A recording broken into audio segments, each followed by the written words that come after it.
Papakakapapa. Kaabang na po ang mga ay po kapatid po yan yung nakablo at yung nakapula.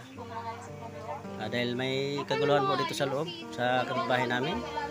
Yung asawa po binugbog tapos ayaw palabasin ang kanyang asawa. Kaya abangan po natin ngayon may tumawag na po ng barangay.